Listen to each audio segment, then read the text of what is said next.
Yes, students. In today's class, we are discuss to lesson number class 7, chapter number 4. Chapter name is heat. In today's class, we discuss all the question answers. First, multiple choice questions. First question is. First question is 1 liter of water at 30 degrees centigrade is mixed with 1 liter of water 60 degrees centigrade. The temperature of the mixture will be, एक water जो है 1 litre उसमें 30 degree temperature है और 1 litre water है तो 60 degree temperature है। अगर हम दोनों को क्या कर दें, मिक्स कर दें, तो हमारे पास में क्या आएगा बेटा, 30 डिग्री टू 60 डिग्री सेंटीग्रेड के बिटवीन में टेम्परेचर आएगा। क्लियर है? 6 की करना है यहाँ पे। Okay. An iron ball at 40 degree centigrade is dropped in a mug containing water of 40 degree centigrade. The heat will. एक आयरन बॉल है जिसका टेम्परेचर कितना है, 40 डिग्री सेंटीग्रेड है, और जो वाटर है उसका भी टेम्परेचर 40 डिग्री सेंटीग्रेड है। तो क्या हैपन होगा, क्या होगा, देखिए जब सेम टेम्परेचर होगा तो हीट का फ्लो नहीं होगा। तो no flow of iron ball to water and from water to iron ball. ना तो बॉल से वाटर की तरफ हीट का फ्लो होगा, ना बॉल की तरफ से वाटर के फ्लो होगा। तो जो है हीट का जो फ्लो है वो नहीं होगा। क्यों? क्योंकि दोनों का टेम्परेचर क्या है, सेम है। Clear? Next is a wooden spoon is dipped in a cup of ice cream. Its other end, जो वुडन स्पून है वो डिप है किसमें, आइसक्रीम में, तो उसका जो अदर हैंड है वो कैसा हो जाएगा, डज नॉट बिकम कोल्ड। वो क्या नहीं होगा, कोल्ड नहीं होगा। क्यों? क्योंकि वुडन स्पून है। वुडन स्पून कैसी होती है, गुड कंडक्टर या बैड कंडक्टर? वुडन स्पून होती है इंसुलेटर यानी बैड कंडक्टर होती है, इसीलिए जो स्पून है वुडन की वो कोल्ड नहीं होगी। Fourth is stainless steel pans are usually provided with copper bottom. The reason of this cloud is that copper is better conductor of heat across the stainless steel. आपने कुछ utensils देखे होंगे जिसके अंदर क्या होता है कि इस तरीके से मान लीजिए कोई वेसल है, उसके अंदर एक नीचे नीचे कोटिंग की हुई होती है किसकी, कॉपर की। ठीक है, क्यों की होती है, क्योंकि स्टेनलेस स्टील के कंपैरिजन में कॉपर जो होता है हीट को ज्यादा फ्लो करता है। ठीक है, अपने अंदर से हीट को ज्यादा एब्जॉर्ब करके आगे की तरफ फ्लो करता है, तो इसीलिए उनके नीचे की तरफ कॉपर की बॉटम जो है वो अच्छे से लगा होता है। तो ये कॉपर जो है स्टेनलेस स्टील का, दोनों का कंपैरिजन किया जाए तो कॉपर क्या होता है, बेटर कंडक्टर होता है कंपैरिजन टू स्टेनलेस। अगर किसके नीचे इस तरीके से कॉपर की लेयर होगी तो वो जो वेसल है या उसका जो फूड है वो जल्दी गर्म होगा। ठीक है, next point is fill in the blanks. The hotness of an object is determined by its temperature. किसी भी ऑब्जेक्ट का कितना गर्म है, हॉटनेस कितनी है, उसको डिटरमाइन किया जाता है by its temperature. Clear? Second one is the temperature of boiling water. The temperature of boiling water cannot be measured by a clinical thermometer. जो boiling water है उसको हम किससे मेजर नहीं कर सकते, किससे मेजर नहीं कर सकते, क्लिनिकल थर्मोमीटर से, लेबोरेटरी थर्मोमीटर से मेजर कर सकते हैं ना। टेम्परेचर इज मेजर्ड है ना, टेम्परेचर को मेजर किया जाता है डिग्री सेल्सियस के अंदर। टेम्परेचर को मेजर किया जाता है किसके अंदर, डिग्री सेल्सियस के अंदर। Next, no medium is required for transfer of heat by the process of, किसी में मीडियम की रिक्वायरमेंट नहीं होती है किस चीज के लिए, रेडिएशन की। रेडिएशन प्रोसेस जो हीट फ्लो का है उसके अंदर मीडियम की रिक्वायरमेंट नहीं होती है। ठीक है, एक cold steel spoon is dipped in a cup of hot milk. एक कोल्ड स्टील की जो स्पून है हॉट मिल्क के अंदर डिप है तो it transfer heat to its other end. तो उसके कारण क्या होगा, जो स्पून का अदर हैंड है वो भी क्या हो गया, गर्म। तो कौन से प्रोसेस से गर्म हुआ, कंडक्शन। क्योंकि कंडक्शन किसके अंदर होता है, सॉलिड्स के अंदर होता है, जिसके अंदर पार्टिकल्स मूव नहीं होते हैं। Clear? Clothes of dash color absorb heat better than light colors. Light colour clothes जो होते हैं उनसे अच्छे से हीट एब्जॉर्ब कौन करता है, डार्क कलर क्लोथ्स। जो डार्क कलर क्लोथ्स हैं वो ज्यादा हीट को एब्जॉर्ब करते हैं। Clear? State true false, radiant heat can easily pass through air. जो रेडिएंट हीट है वो सब इजीली पास थ्रू हो जाती है एयर के अंदर। यस ट्रू, तभी तो वो सन से यहाँ हमारे अर्थ तक या हमारे तक पहुंचती है। तो true. The thermometer measure the heat energy in a body. जो थर्मामीटर है वो हमारी बॉडी का जो हीट है उसको मेजर कर सकता है। ट्रू।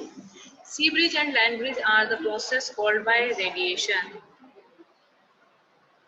जो सी ब्रीज है या लैंड ब्रीज है, ये जो प्रोसेस कंप्लीट होता है वो सिर्फ उस प्रोसेस को रेडिएशन बोलते हैं। Walls, air is an insulator, air एक इंसुलेटर के जैसे है। ट्रू। रेडिएशन क्योंकि ये अपने अंदर से हीट को फ्लो नहीं होने देता है। Radiation is the slowest mode of transmission of heat. जो रेडिएशन है सबसे स्लोएस्ट मोड है, नहीं सबसे fastest mode transmission of heat का कौन है? Radiation. Match the following, land breeze and blow during night. जो लैंड ब्रीज है वो कब आती है, कब ब्लो होती है? नाइट वाले टाइम में। Sea breeze just opposite day. Dark colour clothes हम कब वियर करते हैं? विंटर्स में। लाइट कलर क्लोथ्स हम कब वियर करते हैं? During summer.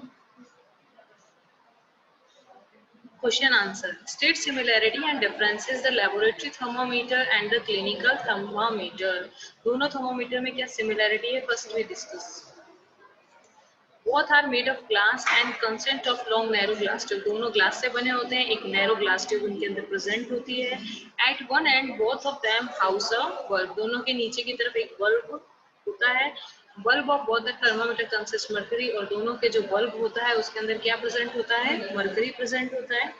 Celsius scale is present in both the temperature. दोनों में सेल्सियस स्केल प्रेजेंट होता है, क्लिनिकल थर्मामीटर में और लैबोरेटरी थर्मामीटर में। What are the differences in clinical thermometer and laboratory thermometer? They are in clinical thermometer temperature range is 35 to 42 degrees Celsius. In a laboratory thermometer temperature range is -10 to 110 degree centigrade. Second, used to measure human body temperature. Clinical thermometer का use करते हैं हम human body temperature को measure करने के लिए। Laboratory thermometer used to measure temperature in the laboratory. हम इसके अंदर temperature को laboratory में temperature measure करने में use करते हैं। It has a crank, it does not have a crank. इसके अंदर crank present होता है और laboratory thermometer में crank present नहीं होता। Give two example each of conductor and insulator of heat. Conductor, iron and copper. Insulator के example हैं, insulator examples are plastic and wood. Clear? Question number third, discuss why wearing more layer of clothing during winter keep us warmer than wearing just one thick piece of clothing. देखिए, एक मोटे कंबल को लेने से अच्छा हम बहुत सारे 2-3 पतले लेयर के जो अगर हम कंबल लेंगे तो वार्मर किसमें रहेंगे? जो पतले लेयर के कंबल्स हैं उनके अंदर, ब्लैंकेट्स हैं उनके अंदर। क्यों? क्योंकि हर लेयर के बीच में क्या आएगी? एयर आएगी, और एयर अभी हमने पढ़ा था एयर क्या होती है? गुड इंसुलेटर होती है। तो एयर इंसुलेटर होगी तो वो क्या करेगी? हीट को अपने अंदर से पास नहीं होने देगी। More layers of clothing during winter keep us warmer than wearing just one thick piece of clothing because air get trapped in between layer. उनके बीच में क्या ट्रैप हो जाती है? Air, and air is a bad conductor of heat. It does not allow the escape of heat from the body. वो अपने अंदर से हीट को escape नहीं होने देती है इस वजह से। In places of hot climate, it is advised that the outer walls of the house be painted white. हम hot climate में अगर रहते हैं तो हम अपने घर के बाहर की तरफ white कलर का पेंट क्यों प्रेफर करते हैं? क्यों एडवाइस किया जाता है ना? हमने रीड किया था लाइट कलर के क्लोथ्स क्या करते हैं? रिफ्लेक्ट कर देते हैं, सारी हीट को एब्जॉर्ब नहीं करते हैं, इस वजह से, है ना। In place of hot climate it is advised that the outer walls of houses be painted white because white colour reflect back most of the heat. White colour क्या करता है? रिफ्लेक्ट कर देता है जितनी भी हीट आती है। That is the incident on it as white is a poor absorber of heat. जो व्हाइट कलर है वो पुअर एब्जॉर्बर होता है किसका? हीट का। This help in the keeping the house cool. ये हेल्प करता है हमारे हाउस को क्या करने में? कूल करने में। क्लियर? Next extra questions.